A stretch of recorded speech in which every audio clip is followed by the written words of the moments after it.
Rama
Jai Shri Krishna Chaitanya Prabhu Nityananda Shri Advaita Gadadhara Srivasadi Gaura Bhaktivinoda Hare Krishna Krishna Krishna Hare Hare Hare Rama Rama Rama Hare Hare.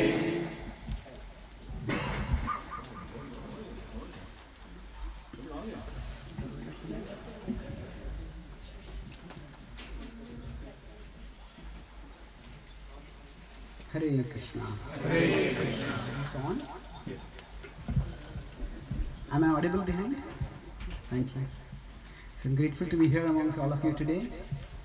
And I will speak on the Bhagavad Gita 15.10 and 11, which talks about how what we see depends on what we want to see. So 15.10.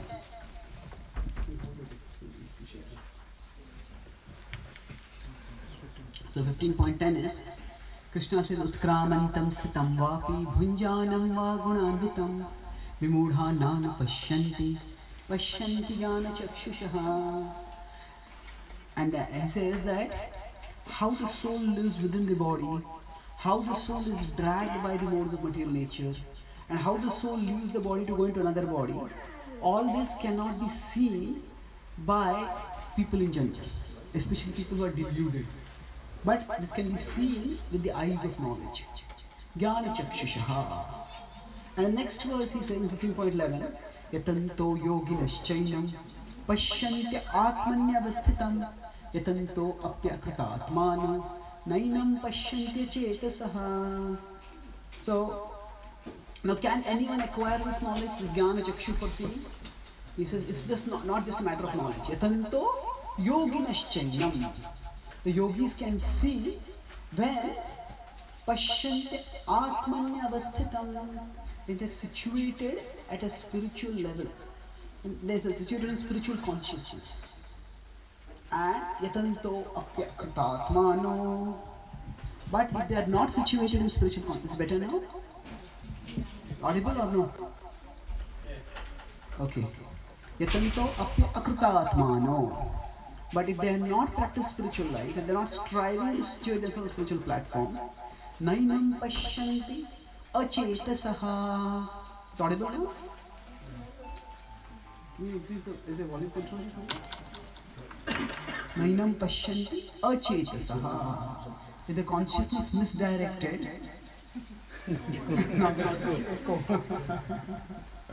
nainam pashyanti achetasaha. But with the consciousness that is misdirected, one cannot see. Audible? Yeah. Okay. So now,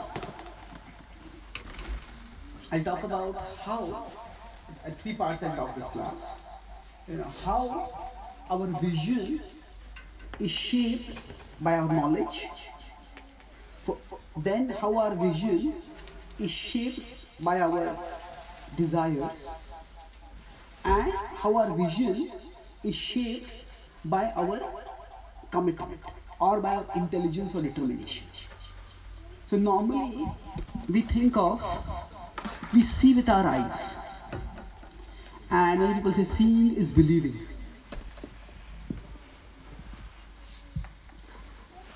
Mike is too humble.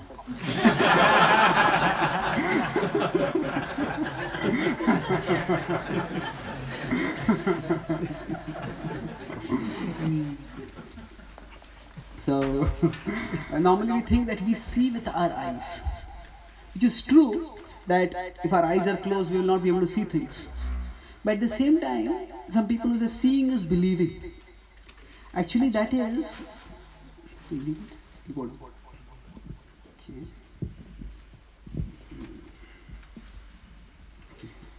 so seeing is believing when we say, actually most scientific advancement has happened because we looked beyond what we saw. Recently I was in England, so I had gone to Cambridge and I spoke at on science and spirituality there in Cambridge University. So while we were going along, we passed by the tree where Newton is said to have seen the fruit falling. Some people say it fell in front of him, some people say it fell on him. Some of these stories, they may be historical, but they also have some amount of exaggeration associated with it. But anyway, that place is like a pilgrimage place for scientists. So they want to go there and get scientific inspiration. How brilliant was Newton that he thought of a whole theory by seeing something, such an ordinary event, apple falling. Now yes, it's true that Newton was brilliant. At the same time, what exactly was Newton's brilliance? He saw the fruit falling, and to explain a visible phenomena, he postulated an invisible principle. So even science cannot progress if we stick to seeing is believing. If Newton had said, I will believe in gravity only when I see it. Gravity as a force is invisible. Its effects are visible, but the force is invisible. In fact, almost all scientific advancement happens when, through visible observations, we come up with invisible theories or invisible principles, invisible forces to explain those visible phenomena. So in general, we may see with our eyes, but it is with our knowledge that we make sense of what we see. So in that sense, visual perception alone is not enough for comprehension. What we need is also knowledge. Suppose, say, if I am giving a very long class, and say the organizer is telling me, please end the class now. But suppose they send it in a language that I don't understand.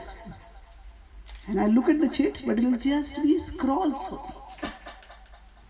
So I may see it, but I won't make sense of it. So actually we make sense of things not just based on the visual data going into our eyes.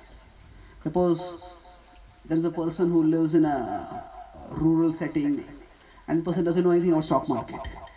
And that person comes to a stock market area and there is a crash in the stock market. The graph goes down and people start getting heart attack. What happened? Just one line went down on a screen. What is the big deal? But for those who know, it's a huge deal for them. They will be losing thousands, millions of dollars. So we make sense not just based on what our eyes show us, but what our intelligence or our knowledge helps us to make sense of what we see. And when Krishna says Jnana Chakshusha, he says we need knowledge to perceive what we see. I was in a university in America, Duke's University, I think. So there, I was giving a class on consciousness. And then after that, a professor, he said that, now in this very university, we are developing a robot which can play a violin. He said that, you are saying consciousness does not come from anything material, but we are producing consciousness here. I said, fine. I said, a robot may be able to play music, but does the robot experience music? Does the robot experience music? Now, experience, we all have experience. But what is experience? Science doesn't even know, leave alone replicate it. That means, what I mean, science doesn't even know what is experience. So basically, if we consider, I've written a book on demystifying reincarnation. There I talk about the mystery of consciousness. There I explain that how in the Science magazine 125th anniversary, they published a special issue which said that 125 questions which science can't answer. The second question was, where does consciousness come from? The first unanswered question was, where does the universe come from? So, where does the universe come from? We don't know that. Second is, where has consciousness come from? So what does it mean? That means, let's say, if nowadays we are having experiments where there are driverless cars being made. And when the driverless cars are there, they may see, okay, the road at a road signal, there's a red signal over there, stop. So they take in the red signal input and then they do the appropriate action, stop. Green signal, they will move. So as far as taking it input is concerned and giving and bringing out some output or doing some action is concerned, these two are functions of the consciousness interacting with the body. In our case, when we act, we press the brake when we see the red signal, and we press the gas when we see the green signal. So there is external stimuli coming in, and there is an intention going out, which comes as action. This is fine. Now, this a robot can do. But suppose we start the green signal and suddenly another car shoots by. Now, on such an unexpected stimuli, we may press the gas. A robot might also be somehow be trained. If sudden object comes in, we may press the brake, and a robot may also press the brake. But we will experience panic. We'll experience alarm. We'll experience concern. But the robot doesn't experience anything at all.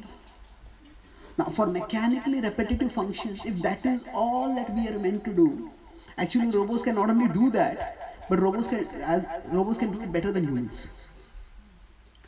If just input-output processing, that is all that we were meant to do, then actually consciousness is unnecessary. Consciousness is redundant.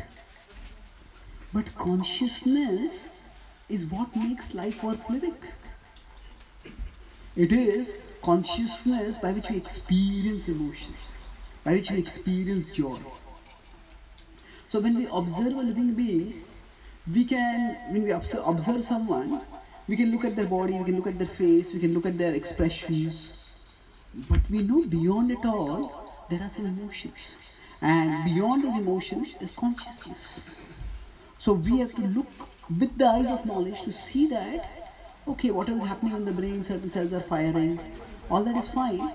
But beyond that, there is a person who is acting.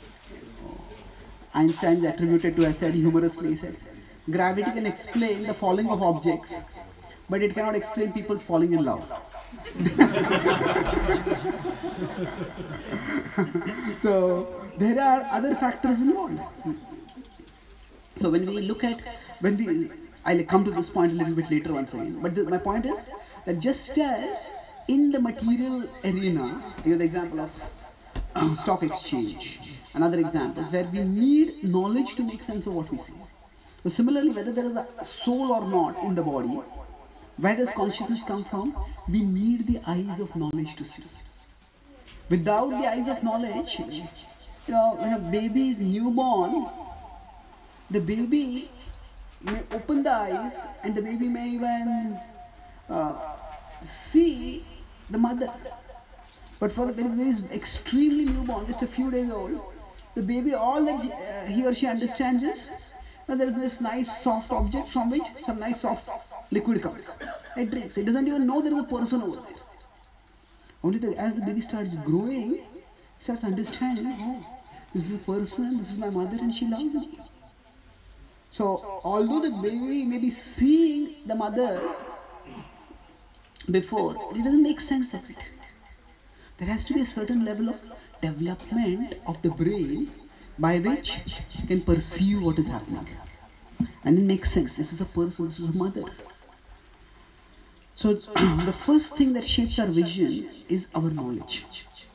Without knowledge, we can't perceive things even if they are in front of us. Then Krishna says, Jnana Chakshusha. But then to acquire knowledge, how do we acquire knowledge? I say, okay, nowadays we think we'll study, get some degree and we get knowledge. Yes, that is true, but this is a different kind of knowledge. So Krishna says, as earlier said in 4.39, that Shraddhaval labhate jnanam tatpara sanyate indriya jnanam labdha param shantim achirena adhigacchati Shraddhaval labhate jnanam.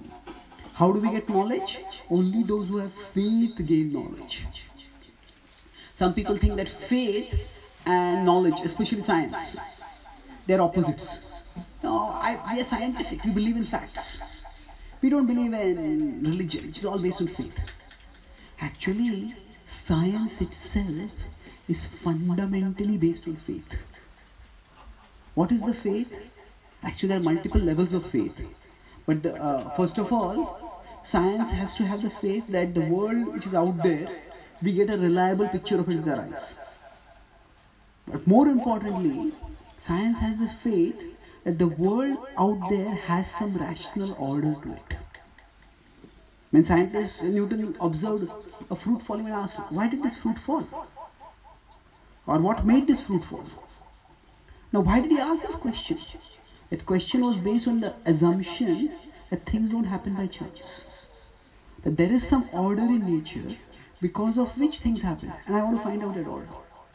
Now, if the world had just evolved, if we accept the atheistic worldview, where the world is a product of unguided natural forces, then why should there be any order in nature at all? So, science would break down if there would not be this assumption there is an order in nature which you want to discover. And scientists try to discover it. So, all of science begins with the foundational faith that there is an order in nature which can be discovered by us. Now, who put that order in nature? Scientists don't discuss that question so much. But they have that faith that order is there. So, Shraddhaval labhate jnanam. In any field, we have to begin with some faith. Without that, no knowledge is possible. So, Shraddha. Now, also Krishna says, Tatpara sanyate indriya. Tatpara, one who is eager for gaining the spiritual knowledge, and sanyate indriya, one who regulates his senses. There are three interesting points. Let's look at them, each of them. I said that our knowledge is shaped, first of all, what we see is shaped, first of all, by knowledge, but also, most importantly, it is shaped by our desires. What do we mean by desires? If we look at the world around us, there are so many things in the world around us that we can't take in all the input. Right now we are sitting in this room, but there are so many people over here. This room may be artistically decorated, there are different colors, there are different images. There are so many inputs coming in that we can't take all of them. So we take in the inputs based primarily on either their importance or their interest. If you come to meet someone particularly, the important person, we focus on that. Or something which we like. If you come into a room, we like art. Oh, what is this art over here? I like to see this.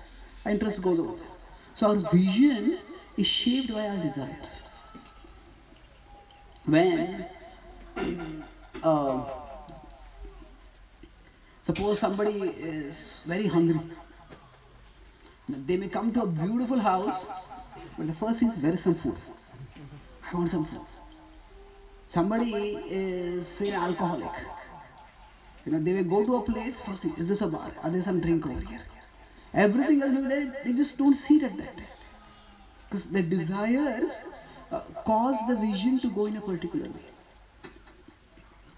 And this operates at a much more fundamental level than what is immediately perceivable. When we say that, okay, I like to eat, so I want to eat, so I'll look at food. But this happens also at a subconscious level. At a subconscious level means that when our desires are directed in a particular direction, then other things just don't register with us. The same fact, if we may say, the Bhagavad Gita says there are three modes of material nature. Which are these three modes? You know? Goodness, passion, ignorance. Yeah. Goodness, passion, ignorance. And Krishna talks about how in each of these modes we perceive differently. We look at the world and certain things register in goodness, certain things in passion, certain things in ignorance. So, a person in goodness sees spirit and matter. A person in passion sees only matter. And a person in ignorance sees matter also only partial. I'll explain what this means. That, consider a fact that our youth is temporary, beauty is temporary.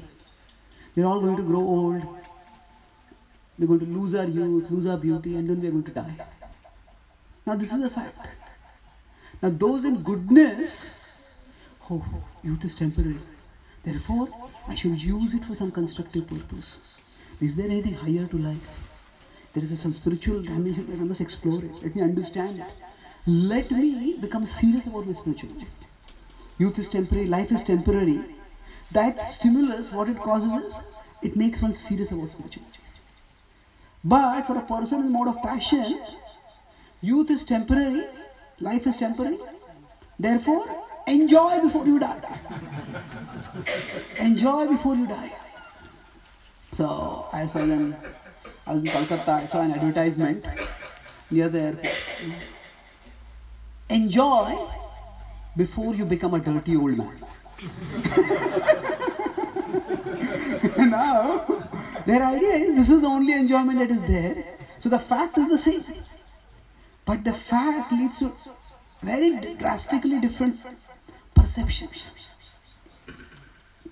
In the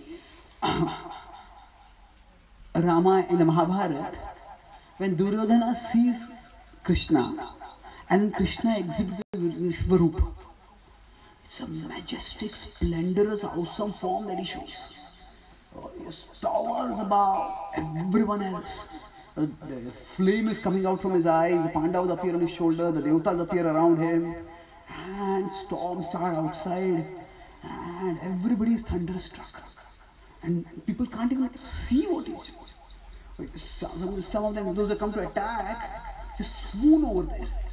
Even Duryodhana is paralyzed at that time, seeing that awesome sight. Now, after that, Krishna withdraws his form and walks away. And then, later on, what does Duryodhana do? How is it that even after seeing Krishna's Vishwarupa, Duryodhana has no change of heart? That is because his desire for getting the kingdom is so great. In Sanskrit there is a phrase, Pashyan api na pashyati. We see but we don't see. So, just before the Kurukshetra war starts, at that time, before that, Duryodhana is so confident that I am going to crush the Pandavas. I got 11 Akshahomi, I got Bhishma, I got Drona, I got Karna. He says, the Pandavas will not be able to stand in front of you. So, he says that in order that we should have some fight, he decided to send Uluka, who is the son of Shakuni, to agitate the Pandavas. And the message that Uluka gives is so insulting, so inciting, that right in the beginning, Uluka begins with a disclaimer. Sometimes, if we have to convey a message, and it is very offensive, right in the beginning, I'm not saying this, I'm simply conveying what so don't get angry with me. In English, there's a saying, don't shoot the messenger. So sometimes kings, if they got a message that you lost the battle, shoot. You are a deliverer of bad news, shoot. So shooting the messenger means that we get so angry by hearing the message that whoever has got the message, shoot. So Lucas says, don't shoot me, I'm simply delivering a message. And he insults everyone. He says, Bhima, you think you are so powerful? I made you into cook, where you had to live by cooking for others. Arjuna, you think you are so powerful? I reduced you into eunuch. And then he turns to Krishna and says, Krishna, you think we are very powerful? And you can show magical forms? I can also show many magical forms. On the warfield, all these forms are not going to work. It is prowess that is going to work. Let us see what forms you show. None of this is going to work. So he thinks that Krishna's display of form is simply some magic. Of course, Krishna is Yogeshwara. He can, if he wants, he can show the supreme mystical vision. The supreme magic he can show. But that when he shows, that is to demonstrate his divinity. But Duryodhana, even after seeing his divinity, says that actually, it is not divinity, that is just some mystic power, some magic you did. So, even after seeing something, if we don't want to see, then we will not see. Many of you may know the story of the alcoholic.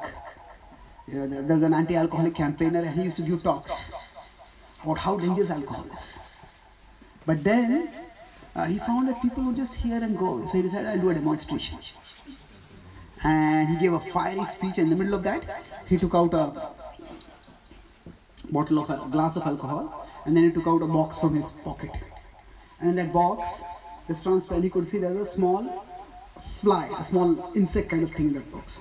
So he flipped open the box, and then he threw the insect into that glass of alcohol. The insect fluttered a little bit, and it sank down, and within a few minutes it died. So he learned to all the alcoholics. He said, what do you learn from this? And they all started looking down. And one of them was very enthusiastic, raised his hand. He says, yes, what do you learn from this? He says, when we drink alcohol, all the germs in our stomach will die.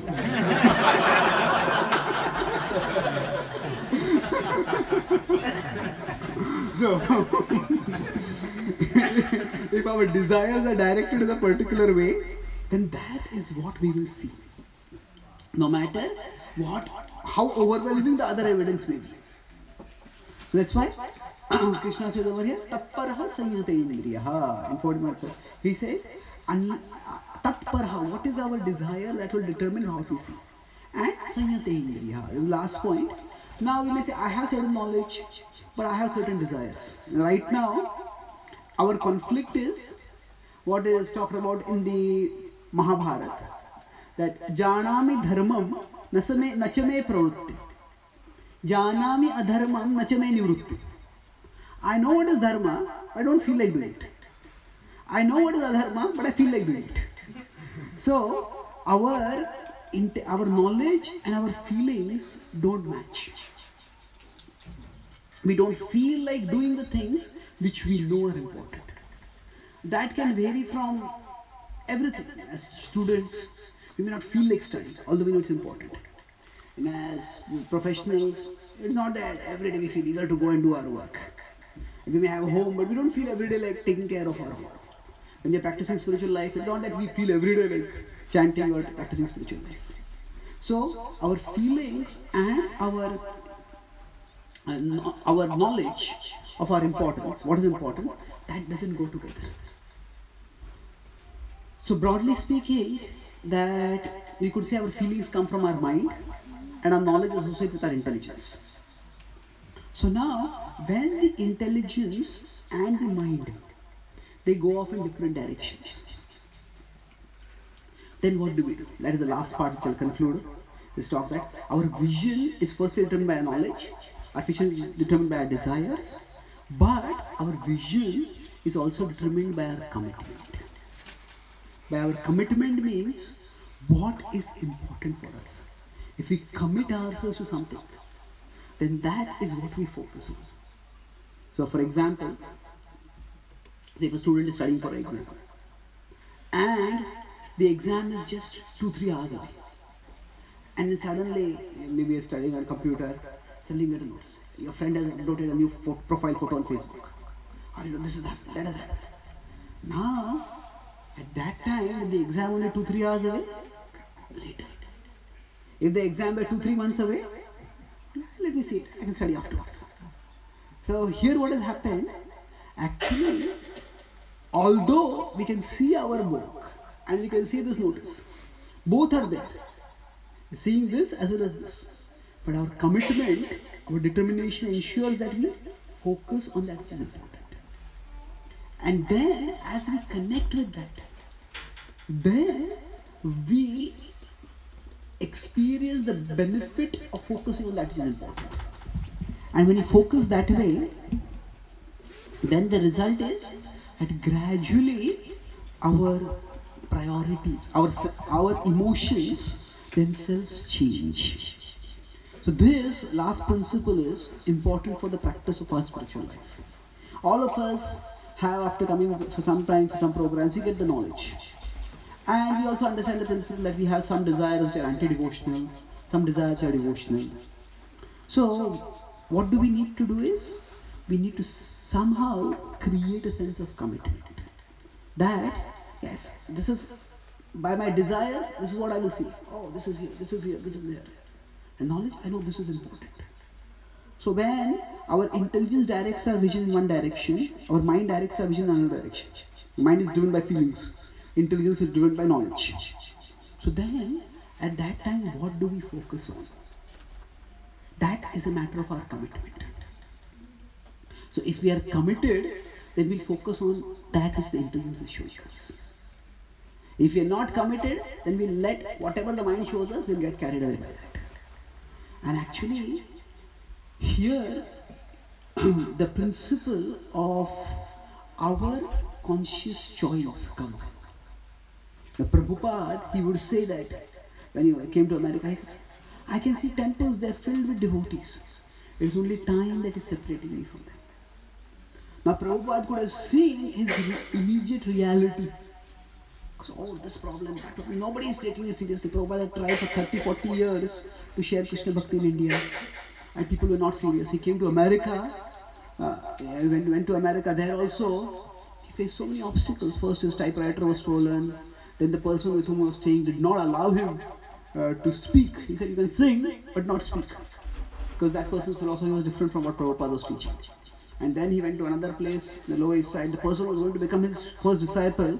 A person went into a drug-induced mania and came to attack Srila Prabhupada. So, if Prabhupada had looked only at the immediate reality around him, that could have been very depressing. As human beings, we have the capacity not only to see things as they are, but we also have the capacity to see things as they can be. To see things as they are and see things as they can be. And this capacity to see things as they can be, that is what is our inspiration to work on changing the things as they are. So for all of us, if there's anything which we want to do, any way in which we want to improve ourselves, any way in which we want to say grow in our spiritual life, we can look at the current reality, and sometimes we may feel discouraged, sometimes we feel encouraged. But the key thing is, we need to shift our consciousness to something higher. What it is that we can be. And what is there that we can be? If you can look at our past, maybe some of us have practiced bhakti for a few years, some of us for a few decades. If we look at the past, there has been a significant transformation in our life that has happened by our devotional practices. And that means the change does happen.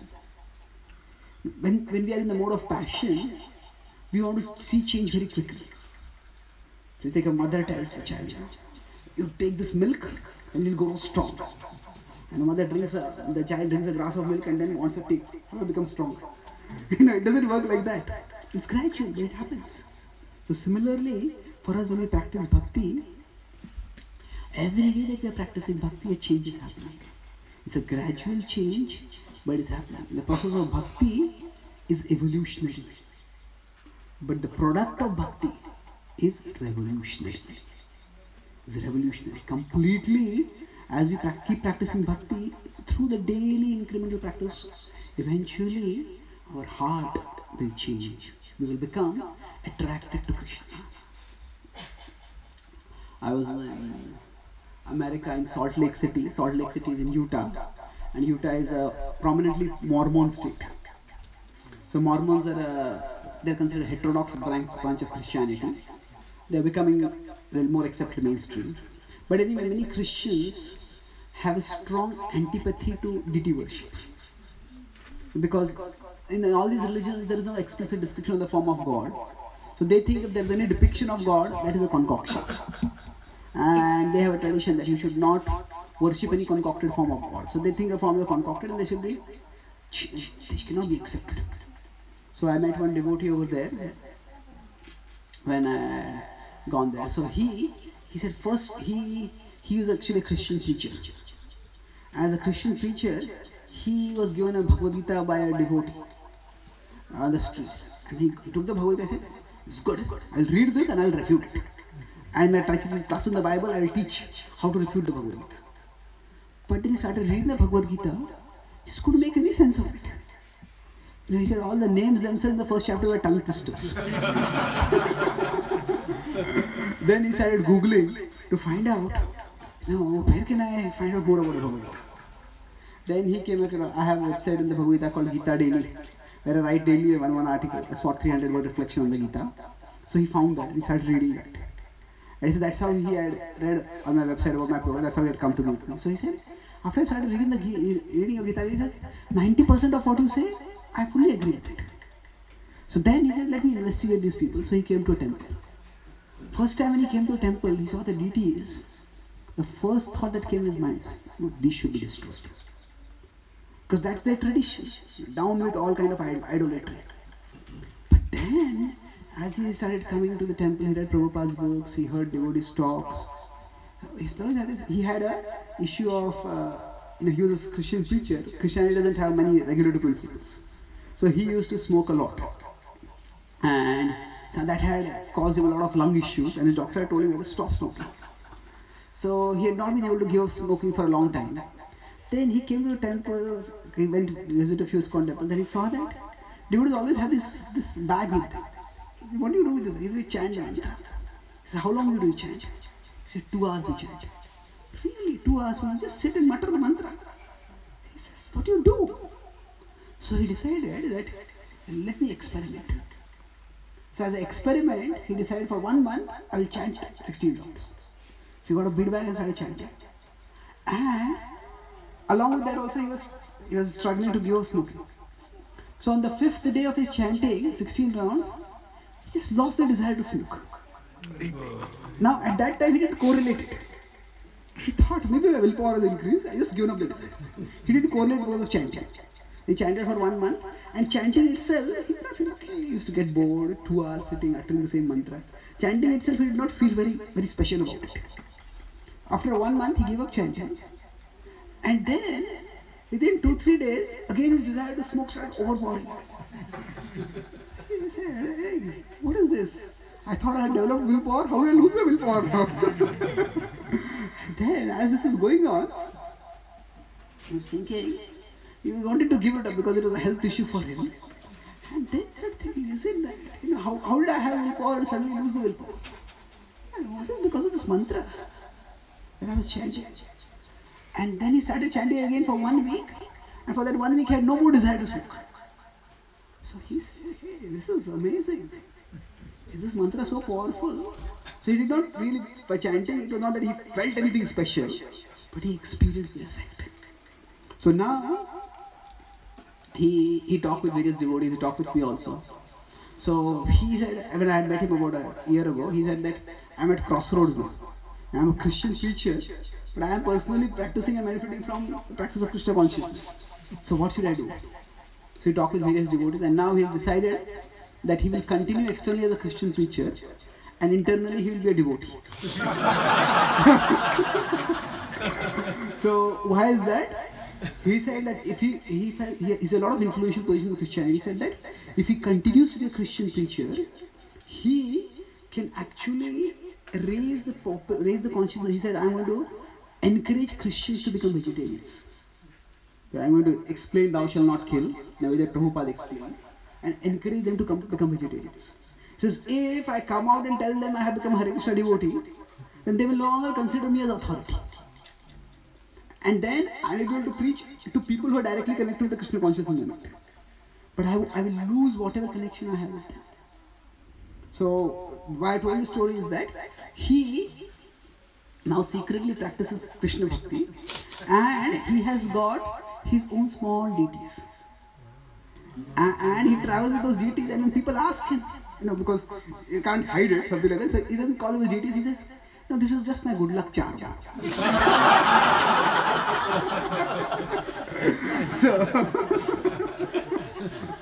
So you see that here the practice of Krishna Bhakti, just that committed practice brought about such a transformation.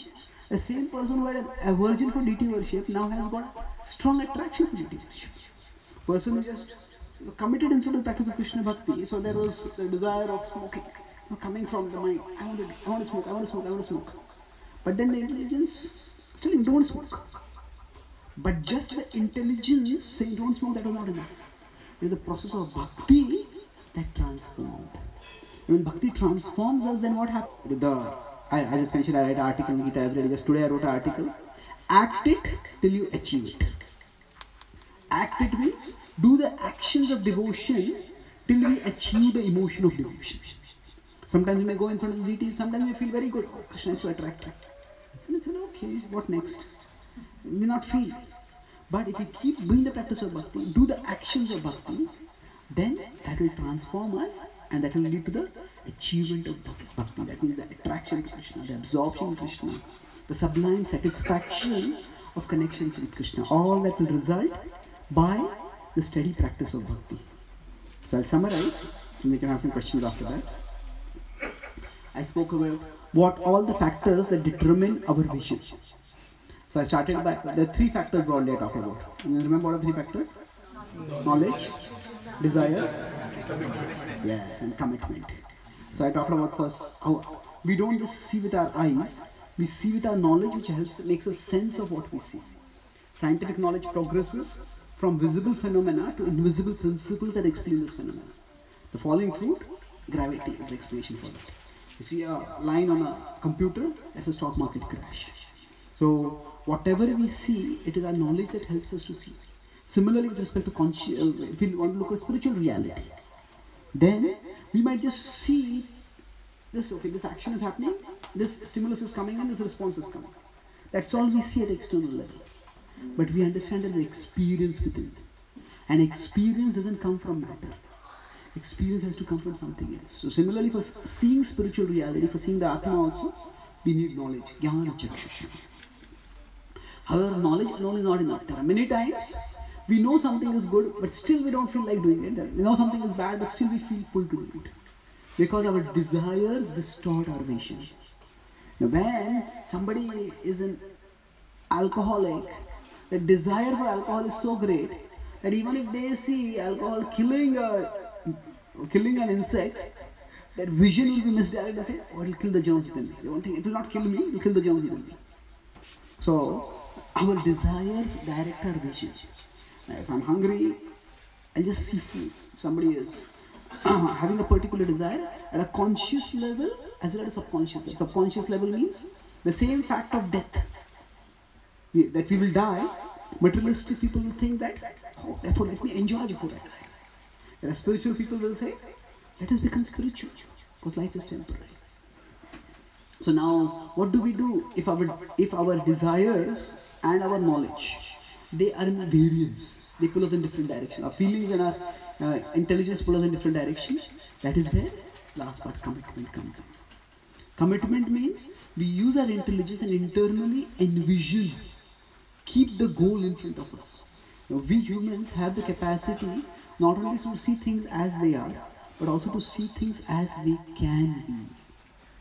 And this capacity, so sometimes we see the things they seem very dreary, depressing, but how things can be. If we keep that vision in front of us, Srila Prabhupada was getting no response from anyone in his Krishna Bhakti outreach, but he kept the vision of the future. This Lord Chaitanya Mahaprabhu has said that this will happen. And that gave him the determination to move.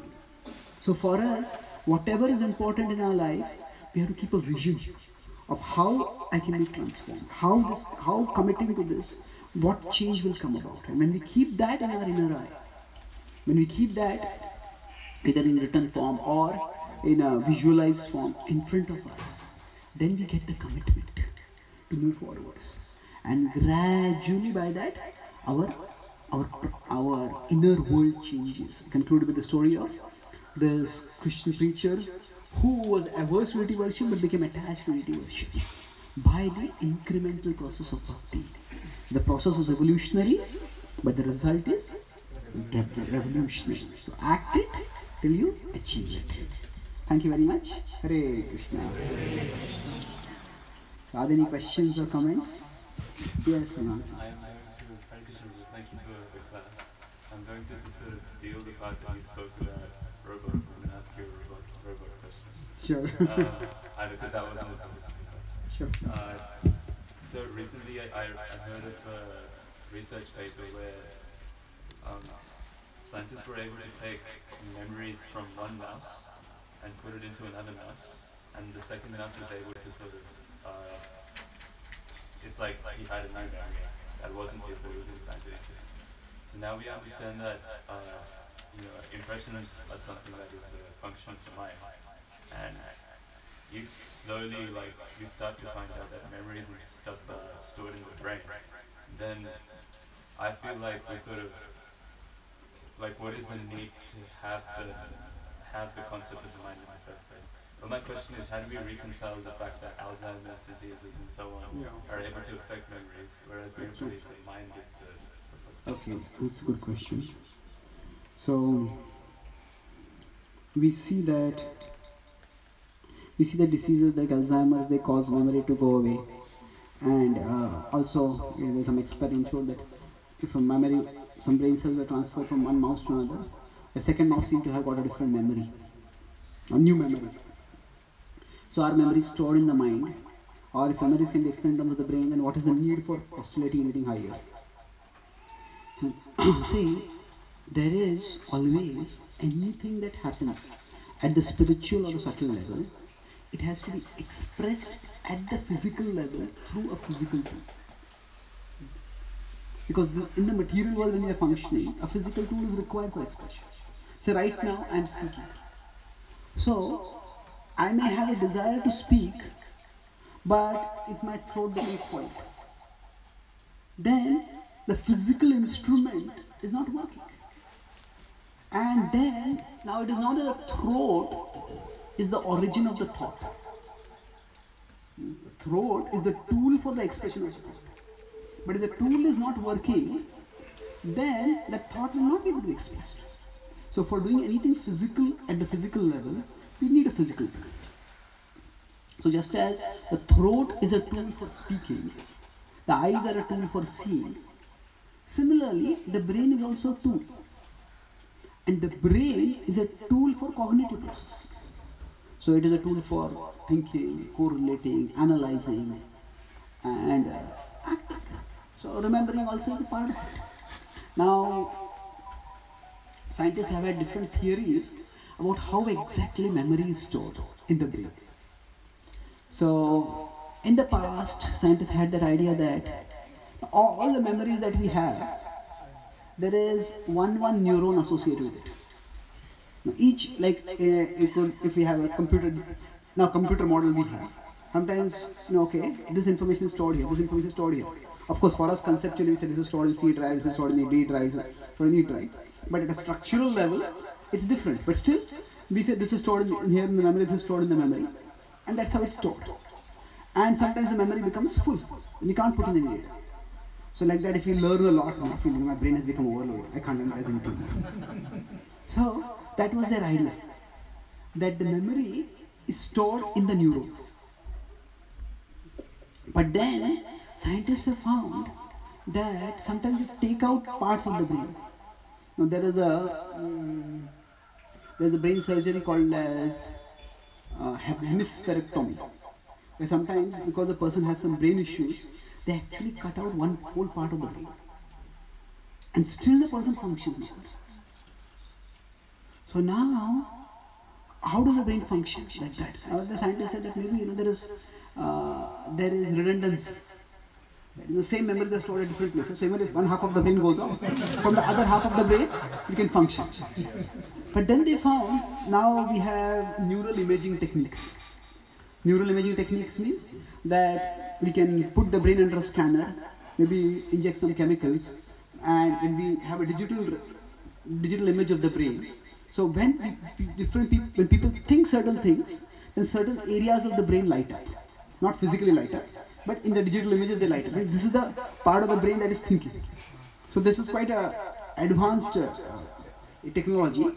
But scientists found that sometimes people may be thinking of different things, and still the same neural pathways got lit. So that they started thinking, is it the same neural pathways are getting lit? Neural pathway means neurons are brain cells. They are connected with other brain cells through their dendrites and synapses. They have some protrusions called dendrites, which connect with each other through synapses. So then they said, the same neural pathways are getting lit, then where are the memories stored?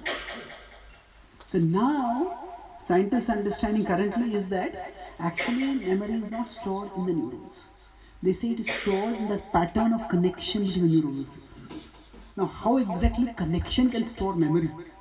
That's a difficult question. But now, more or less, it's understood that memory is not stored in the neurons. Now, in fact, scientists mock the theory of neurons as being the storehouse of memory. They say that is like the grandmother neuron theory. What do you mean by grandmother neuron theory? They say it's like all the information about your grandmother is stored in one neuron. And if that neuron gets damaged, you will forget your grandmother. So it's not that simplistic.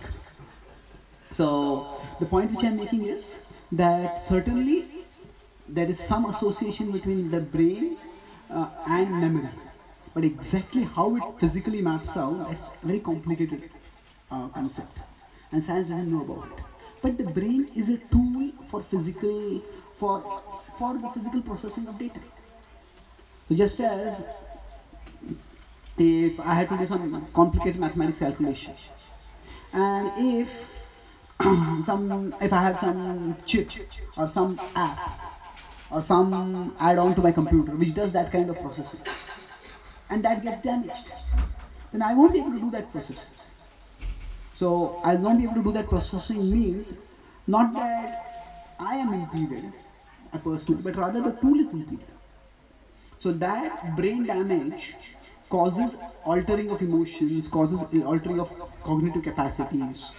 This could be explained in two ways.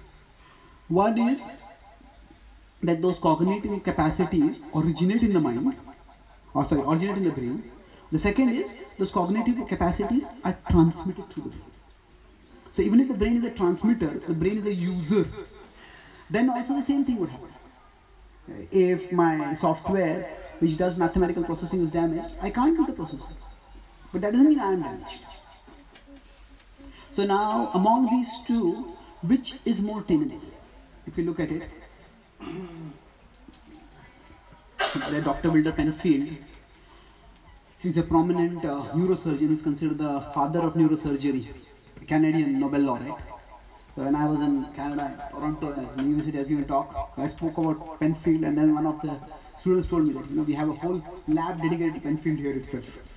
So he did almost 40 years of study of the brain, and then he concluded that the source of consciousness is extracerebral.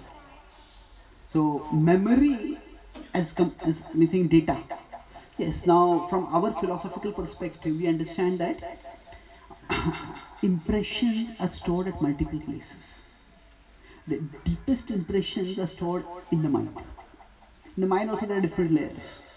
Now some memories are very deep rooted and very intense for us. Some memories are there but they are not that intense. And some memories are circumstantial.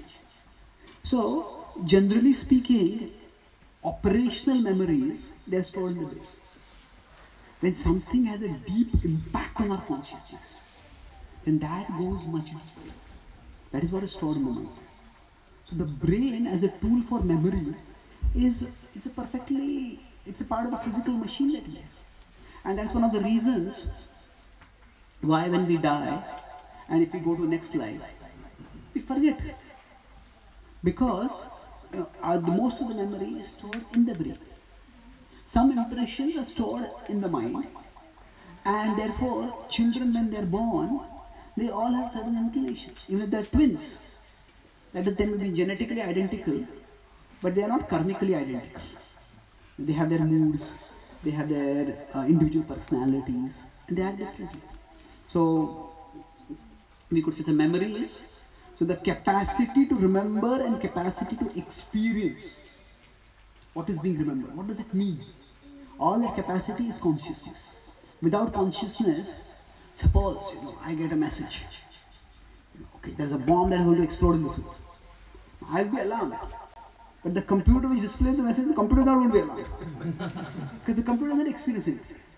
So consciousness is required to experience anything, whether it is the outer perception or inner recollection. So even memories are there. What memories mean? That is consciousness function. So we say there's three levels. Consciousness is here, mind is here, body is here. In the body, the brain is here. So the consciousness comes from the soul through the mind to the body. And it is because of consciousness that we experience things. But then the consciousness, for it also to make sense of things, knowledge is required. Knowledge partly is based on memory. So that memory can be in the brain, it's like we learn certain things. And based on learning certain things, we change our behavior. The child learns, if I put my hand in fire, I get burnt. The child doesn't put his hand afterwards. Now initially the child may learn by actually putting a hand near fire. But now for all of us, we won't go near fire. But if we are asked, when exactly did you learn that you should not put your hand in fire? Most of us may not have any conscious memory of that. That has become like a learned behavior. So actually speaking, this is a big subject, but I'll just mention briefly that there are inherited characteristics and there are acquired characteristics. So in general, if you look at the graph of living beings, the lower the species, they are mostly functioning according to their inherited characteristics. The higher the species, humans, we also have inherited characteristics, but we can also acquire their characteristics. So the capacity to acquire knowledge and accordingly change our behavior, that is distinctive to human beings. So that is where our greater developed brain, which can learn and reshape how we function, that comes into picture. That's why we have overdeveloped brain, we have greater memory, greater analytical capacity, but all this is used by the consciousness. Is that clear? Okay. Can I ask, like, to add another question? Can we come back to you later? Yeah, okay. Yeah? So vision is governed by knowledge, desire, or commitment. Is it at any one point in time only one of the drivers, or could it be driven by a combination of any two of them or all three of them? Okay. So is vision determined by only one of them or two or three of them also? It depends. Because if something is something we don't have a lot of emotional involvement in it. So for example, we know there's a red signal over there. Red signal means I have to stop. There's no emotion involved, there's no desire involved in it. Just stop. The red signal comes to stop over there. But suppose there's a medical emergency in our home and just rushing someone to the hospital. Then even there's a red signal over there, the desire, the concern, the emotions are so strong, and you might just say, break the signal and move. So it depends on what specific stimuli it is. In some cases, this knowledge alone is enough. Knowledge will shape our vision and we will act accordingly. Sometimes knowledge and desires both may come together and then we may take a decision. For some cases, knowledge, desires and commitment, all three may be required. Okay? Any other questions? Yeah. Prabhu, where does Abhyasa and Vairagya fit in this? Okay, another question. Where does Abhyasa and Vairagya fit in? So yeah, I would say commitment is largely a matter of practice, which is Abhyasa. So commitment means, even if I don't feel like doing it, I will do it. That is all practices. One way of defining determination or commitment. Determination means to keep our intention above our emotion. I mean, emotions will come and go. Sometimes I feel like this, sometimes I don't feel like this. But to keep our intention above our emotion. So the person is going in a boat. The waves will come in the boat, waves on the ocean. The waves will come and push this way, push that way. But the person who is an expert and determined rower will make sure that the boat keeps moving in the right direction. So our abhyasa is basically learning to resist our emotions and persevering in what we know is beneficial for us. Now vairagya, renunciation, is somewhat different. Renunciation means that the unwanted desires don't come now. See, somebody has renunciation from a particular thing. So somebody has never drunk alcohol, teetotalers. Then somebody is alcoholic, they pass by a bar, they get so much agitation. I should drink. No, I should not drink. I should drink. No, I should not drink. I should drink. I should not drink. So that means their vision is flickering from here to there. But somebody who has not drunk that, who has no inclination for that, means that they have renunciation for it. Then that proposition itself doesn't come. So when we develop renunciation, then the proposition itself stops coming. That requires time. So somebody might be taking meat, but after that sometimes they just take prasad, get higher taste. There's no need to drink it. Initially, I want to take it. No, I don't take it. I want to take it. I don't want to take it. But I won't take it. But renunciation means that the emotional involvement, the emotional attachment to something, that itself goes away. So when that happens, then we become very peaceful. Prashantamanasam hiyenam yoginam sukhamattamam upaiti shantarajasam brahmabhutama kalmasham. 6.27 Krishna says that upaiti shantarajasam. When the mode of passion which causes agitation of the mind, infatuation, oh, you can enjoy this, you can enjoy that, you can enjoy that. And that goes shantarajasam. Then what happens? Prashantamanasam. You become internally peaceful. So in a sense, determination is required till we develop renunciation. Okay? Any other questions?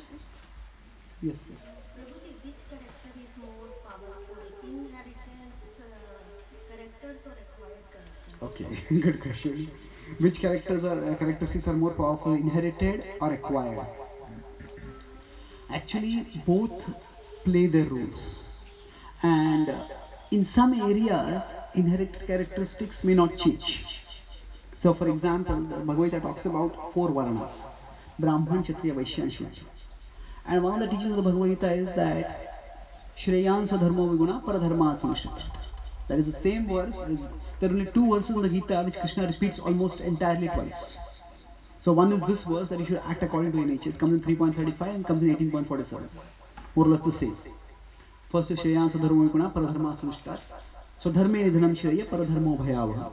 3.35. 18.47 is Shreyan Swadharmo Viguna Paradharma Atmanishita. Swabhavaniyatam karma kurvannapnati kilvishu. Second half is different. But the thing is, Krishna said, act according to your nature. Don't act according to someone else's nature, even if it seems more pleasing. What that means is, Arjuna, you are a Kshatriya. And Kshatriyas are meant to administer justice. So you have to fight right now so that justice and dharma can be established. Don't act like a Brahmana and become forgiving and peaceful. That is not your nature. You will not be able to sustain that. So Krishna is telling here that you have got the acquired nature of a Kshatriya. You cannot change that to a Brahmana. So all of us have certain acquired characteristics. And not necessarily all acquired characteristics need to be changed. Some of us, some kids, they just have an innate sense for music. And they come to a temple and they pick up a kartal, and they show them how to move the hand and they start playing kartal nicely. And the Prabhupada was so small, his hands would barely reach across the two hands of the Mridanga. But at that time, his father wanted to teach him Mridanga. And from that time he had practiced. Now nobody teaches them that. That's an inherited characteristic. In the past life they may have acquired some training in music, some taste for music, and they just carry it on this life. Some people are just maths genius. Some kids are just maths geniuses. Just so good at maths. Now other students maths, they find it like a broccoli. You force them to do it. But some just love it. So where is that inherited? So not all inherited characteristics are bad also. Many may be good also. So that's how we have child prodigies. They have some characteristics from the past which they have got it. So some inherited characteristics may be undesirable. Say for example, some people are just very short-tempered. Some children themselves are short-tempered. Now some children are so, even when they're small babies, they're domineering. Now when they're looking out of their cribs, they are looking around thinking, when will I take over the house?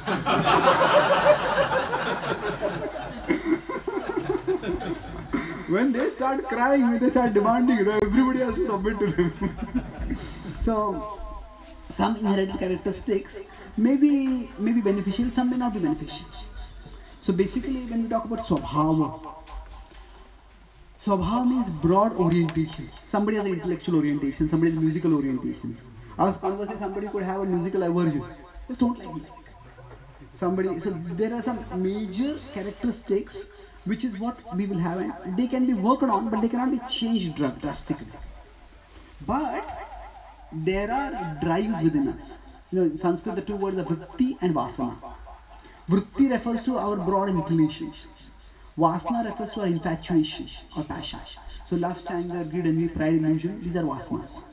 So they may also come from our past life, but they can be changed. They can be purified.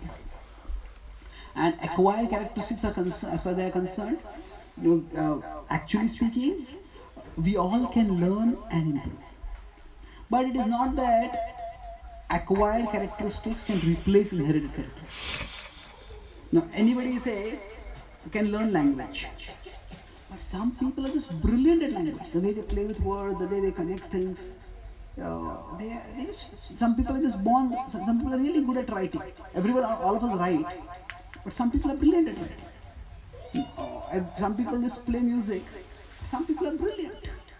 Practice can improve, but practice alone can't produce a Mozart. There are millions of Indians who play cricket, but just practice alone will not make the next Sachin Tendulkar. There's some inherent talent also. So acquired characteristics can change, and we all can work to improve whatever talents we have, to express whatever we have. But there is, we could say that there are certain gifts which we may get from the past. So it's best that we channel those gifts. And there are certain behavioral traits which is just the way we are. Some people are introvert, some people are extrovert. Or trying to change that is very difficult. As an introvert one can contribute, as an extrovert one can contribute. There are foundational behavioral patterns that can't be changed. But the infatuations, lust, anger, greed, envy, pride, they can be substantially decreased. So in that sense, we can learn and we can change ourselves. So we will not be able to change ourselves completely. But substantially, we can change ourselves enough to change the trajectory of our life. That means a Kshatriya cannot become a Brahmana. But a Kshatriya can be a person who is a managerial leadership inclination. They can be a power-hungry, egoistic Kshatriya, or they can become a servant leader. They still have the tendency to control, manage, delegate, lead, but they can do it with a spiritual vision. So, we have got a vehicle. The body mind is a vehicle. So, we can't change that vehicle. Some of us may have a Bentley, some of us may have a Fiat, some of us may have something else. We're not able to change it, but we can change where we drive it. So ultimately, the trajectory of our life is not fixed. The assets that we get in our life, to some extent, they are fixed. Does that answer your question? Thank you. Any other questions or comments? Prabhu, thank you very much for the enlightening talk. Only thing I would like to understand is what is the role of sadhu son in all this and guru? Okay, good question. So, what is the role of, say, the association of devotees and Guru Kripa in all this? Yes, it works in two primary ways.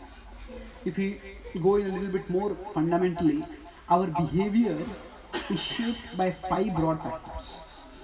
First is our past life karma, which we can call as Swabhava, our inborn nature, or which modern science calls as genetics.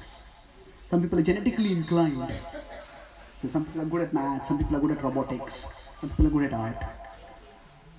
Now, scientists have not been able to find which particular gene is responsible for maths and which particular gene is responsible for art. It's very difficult to find like that also. But that's the way genetics is attributed to genetics right now. So basically, we all get some starting point which makes us behave in particular ways. Then second is our upbringing. A lot is shaped by how we are brought up. If somebody is brought up by parents who are alcoholics, then they will naturally drink alcohol. So third is our association. The kind of people we associate with. That shapes a lot. Somebody might have been a cultured soul in their previous life. Somebody might have been brought in a cultured environment. But if they come to college and they start hanging out with a bad crowd, they may all get into bad habits. So that's the third factor, association. Now all these three are pushers. They are not forcers. They impel us, they don't compel us. We can push back. And that is our free will. So somebody might be hanging out with a bad crowd, but if they I'm not going to drink, we will not drink. Now even when we say kids go for a party where they're going to drink, so there can be mode of ignorance. You can say drinking is activity in the mode of ignorance. But even then, some kids may have enough sense. After this, that now we have to drive back, and you cannot drive under influence. You lose your driving license. You will make a big mess. So among these kids also, they may go for a party and they may take turns.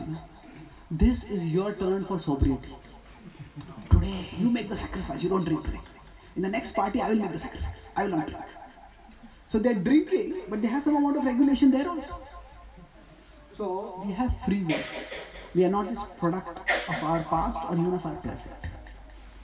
And beyond this free will, this is our past life karma, upbringing, association, free will. And beyond that is kripa, mercy. Krishna's mercy can dramatically transform us. Now, how do they transform us? We could say it in two different ways. Say our past life karma, our upbringing, our association. Among these three, which is changeable for us? Association is changeable for us. Now, whatever past life karma and upbringing we have done, that's what we have now. But association, if we change, that can be a positive boost for us. But all these three, say the upbringing, the past life karma, they push us in a particular direction. How forcefully they push us, that depends on the depth of the samskara, the nature of the upbringing, and how much we can push back. That is also determined by our free will. There was a British playwright who said that giving up smoking is the easiest thing in the world. I have done it over 100 times.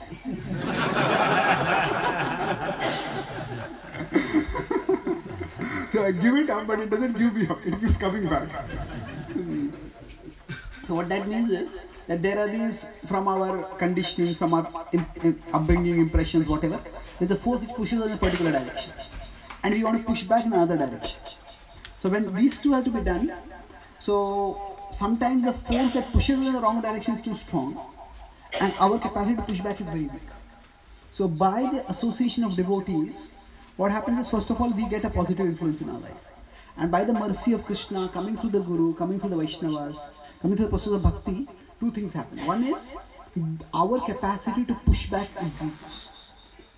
Our determination increases, our willpower increases. No, I'm not going to do this. And over a period of time, by the mercy, the opposing forces themselves become weak. So, if somebody decided, I'm not going to drink.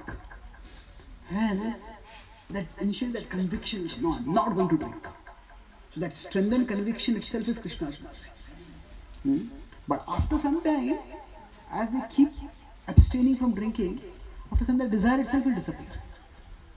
And that is, you could say, a second installment of Krishna's mercy. So the unfavorable forces weakening and the favorable forces strengthening, both are these are result of Krishna's mercy. Okay? Thank you.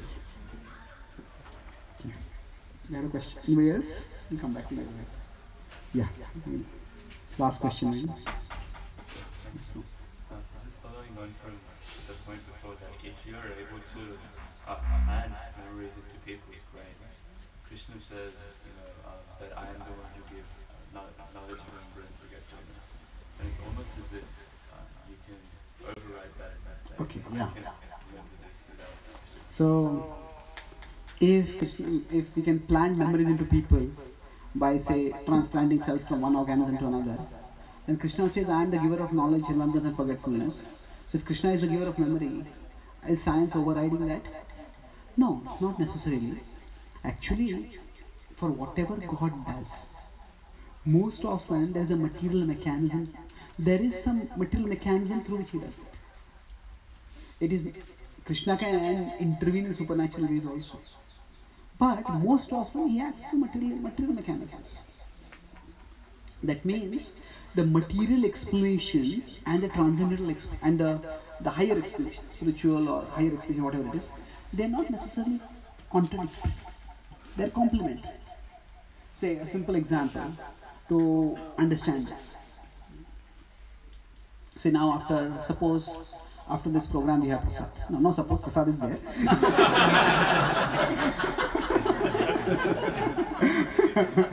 But say there is some item is made very delicious. Now you want to know how it was made so delicious. Now we could say, okay, this was halwa and this much sugar was put over there, this much item was put over there. You can look at the ingredients. And if these ingredients were mixed in this proportion, it was cooked in this way. And that's why it became so delicious. Now the explanation in terms of the ingredients being mixed together to make the delicious item, that is one explanation. Another explanation we could say, the cook who made it is expert. Now these two are different explanations, but they are not contradictory explanations. They are complementary explanations. So the personal explanation and you could say the mechanical explanation. Mechanical explanation is all these ingredients are brought together. And the personal explanation is the skill of the cook. These two can be complementary. So similarly, if somebody drives a car, now why is the car moving? This is another example which Robert Eccles, John Eccles is also a Nobel laureate physicist, neurophysicist. He gives that.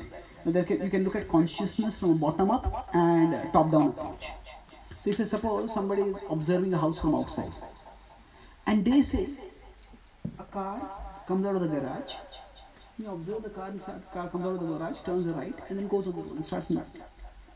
Now, what caused the car to move? So the car moved because the wheels were moving. Why were the wheels moving? Oh, because there was pressure coming in through the engine for it. And what caused the pressure? There was a spark ignition in the ignition, which caused the fuel to ignite, and that caused the whole mechanical structure to move. Oh, but what caused that? Oh, the key was vertical, the key moved into horizontal position. Oh, so why is the car moving? Because the key moved from vertical to horizontal. Now, this is a correct explanation. But there's another explanation. The owner of the car wanted to go out for a drive. So that is also a valid explanation. So this is a mechanism, this is a mechanical explanation, mechanism of how things happen, and then the personal explanation of why things happen. So similarly, memory is the mechanical tool through which we function. And Krishna is the personal explanation. So even if we remember, even if there are things in our memory, sometimes we don't remember them. So our memory is so complex and so complicated, we need to remember the right facts at the right time. And if you don't remember them, it's not of much use. So I would say if we separate the mechanical explanation and the personal explanation, then there is not really much difference between putting some brain cells externally into the brain. There is a lot of sophistication in that, and we can appreciate the surgical sophistication of whoever has done that. But in terms of essential principle, whether somebody uses some notepad to remember something additional which they don't know, and they use that as a guide for doing things, and whether that memory is implanted with it. Essentially, it's just a resource for that mechanism.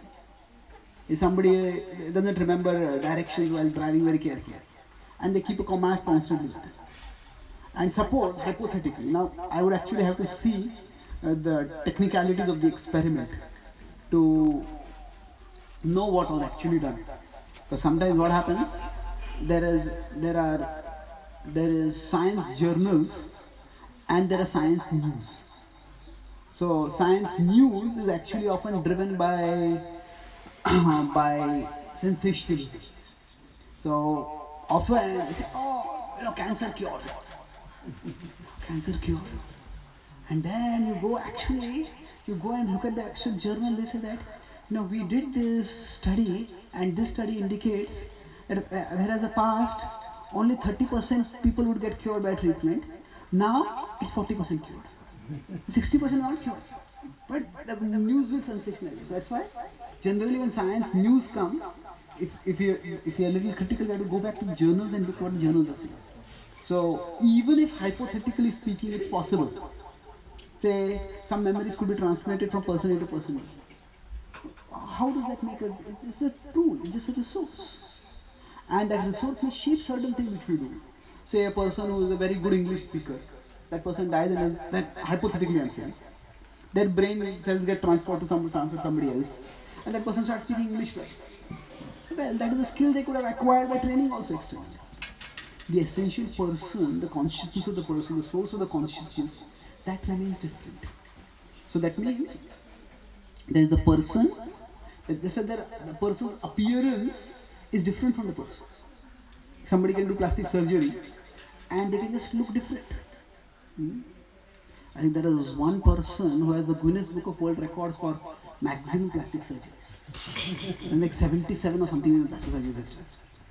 So anyway, so you can look completely different.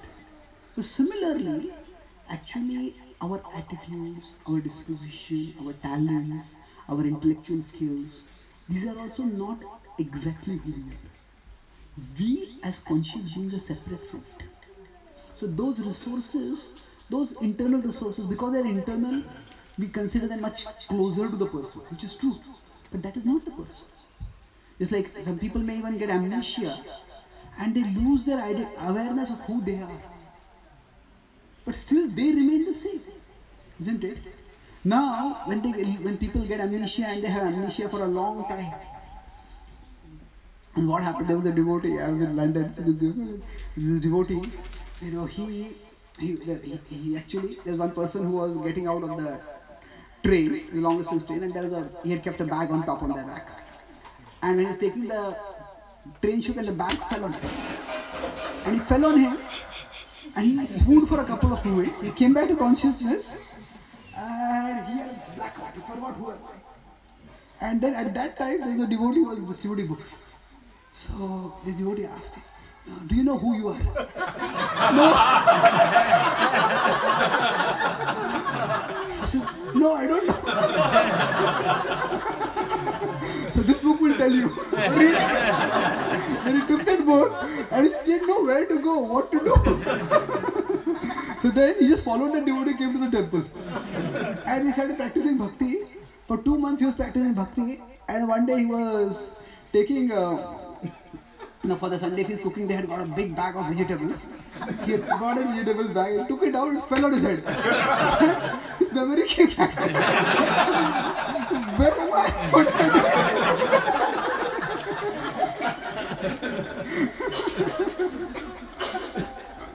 So, Krishna can bring people to him in an amazing way. So the point is that our memory can be lost from the point of we forget our very identity. But still the person remains the same. So in that sense the person is different from the memory. So thank you very much. Srila Prabhupada ki Jai. Gaur Bhakta Vrinda ki Jai. Gaur Premananda ki Jai.